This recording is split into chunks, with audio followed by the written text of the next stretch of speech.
आपला हनुमान दूध संस्था आणि महर्षी नदीची ग्रामोन्नती संस्था आहे, दोन आपल्या संस्था बंद आहेत बऱ्याच दिवसांपासून. तो 30 वर्ष म्हणते झालं. तर आपल्याला ते चालू करण्यासाठी संदर्भात आपल्याला हळूहळू काय करायचे, आपले सभासद एकत्र करायचे, आपले सभासद असतील, हितचिंतक असतील, हे लोक आपण एकत्र केली पाहिजे आणि एक चांगली टीम तयार करून ही जी आपली संपत्ती आहे हिचा वापर कशा पद्धतीने वापर करायचा आहे याचा आपल्याला निर्णय घेण्यासाठी आपल्याला ते चांगली एक टीम तयार करावं लागेल आणि मग त्याचा आपल्याला विल्हेवाट कशी लावायची ते आपण ठरवू. तर आता हे कसं झालंय, आताच्या सध्या परिस्थितीमध्ये काय झालंय, दुटप्पी लोकांची संख्या वाढली. आता पहिलं संख्या थोडी कमी होती पण आता जास्त वाढली. आपण ज्यावेळेस काम केलं तेव्हा समाज जरा वेगळाच एकत्र आणि लोक ऐकत होते एकमेकांची. आता जरा गडबड चालू झाली आणि म्हणून आपल्याला काय करावं लागलं, आता जाणून बुजून माणसांना समजून सांगणे सगळ्या गोष्टी, गांभीर्य सगळ्या गोष्टीचं की बाबा हे एवढे समजा गरिबीच्या काळात लोक नीट राहिली आणि पैसा आल्यावर लोक विचित्र वागायला लागले. बांधवरण असू द्या, रस्ता असू द्या, संपत्ती असू द्या. आता हे संस्थेचं बी कोण गडबड का व्हायला लागली, कारण कोटी 2 कोटीची इस्टेट नाही, त्या इस्टेटीचं आपल्याला विल्हेवाट काहीतरी लावली पाहिजे.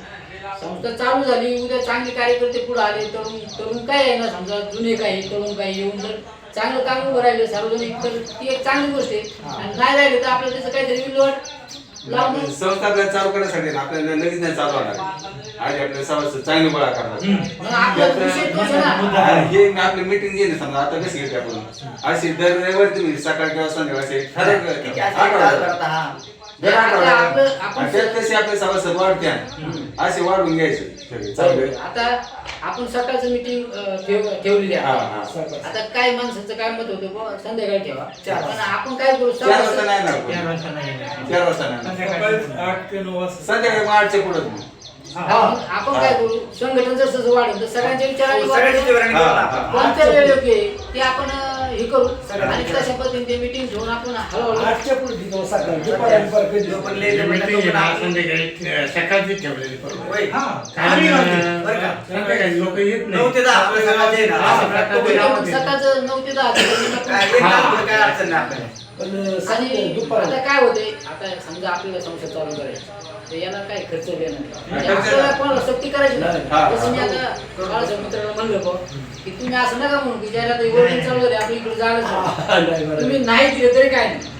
आणि त्याच्याकरता आपल्याला चांगली टीम आणि थोडंसं आपल्याला आर्थिक बी आपल्याला आता घ्यावं लागेल.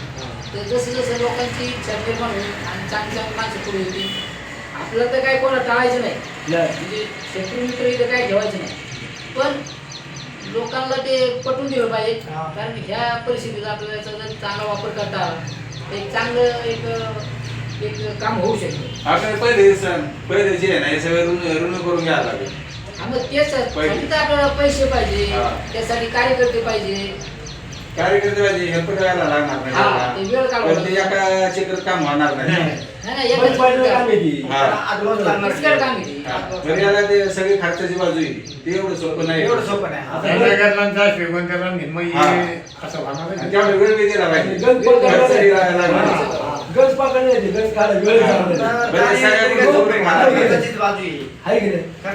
सोपं नाही. याला कमीत कमी वर्ष जाणार सगळं जाऊ शकते, एक वर्ष सहज जाऊ शकते. झालं लवकर तर धन्यवाद, पण जाऊ शकते, एक वर्ष जाऊ शकते. आपण आता